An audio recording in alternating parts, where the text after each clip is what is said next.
আসসালামু আলাইকুম। যাদের ফোনে ক্যাপচারগুলো প্রবলেম আসতেছে তাদের জন্য একটা ছোট্ট সেটিং আমি দিচ্ছি। সেই সেটিংটি দিয়ে আপনারা চেষ্টা করবেন, আশা করি অ্যাকাউন্টে আর কোনো প্রবলেম হবে না। প্রথমে আপনারা সেটিংয়ে চলে যাবেন। আমি সেটিংয়ে চলে যাচ্ছি। সেটিংয়ে চলে আসবেন।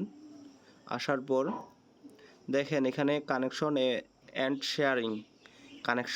শেয়ারিং একটা লেখা আছে। তো আপনারা আপনার ফোনে কানেকশন অ্যান্ড শেয়ারিং এটা খুঁজে বের করবেন। খুঁজে বের করার পর আপনারা এখানে ক্লিক করবেন। ক্লিক করার পর এখানে দেখেন আপনাদের লেখা থাকবে প্রাইভেট ডিএনএস। ভালো করে লক্ষ্য করুন, এখানে প্রাইভেট ডিএনএস লেখা থাকবে। এখানে আপনারা ক্লিক করবেন।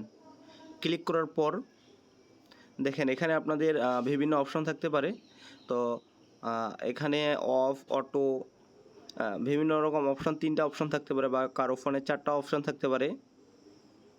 তো আপনারা কি করবেন, স্পেশালিস্ট ডিএনএস লেখা আছে দেখেন এখানে আপনারা ক্লিক করবেন।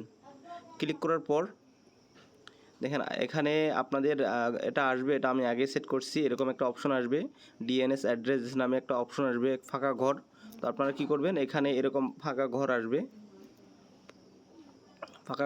তো আপনারা কি করবেন, এই ফাঁকা ঘরে আমি একটা লেখা দিব, আপনারা এটা কপি করে আপনারা এখানে দিয়ে তারপরে সেভ করবেন। সেভ করার পর তারপরে আপনারা অ্যাকাউন্ট খোলার চেষ্টা করবেন। আশা করি আপনাদের যে ক্যাপচার প্রবলেম বা বিভিন্ন রকম প্রবলেম আসে সেই প্রবলেমটা আশা করি কমে যাবে বা আসবে না। তো এভাবে আপনারা চেষ্টা করেন, যদি না হয় তারপরে আমাকে জানাবেন। ধন্যবাদ।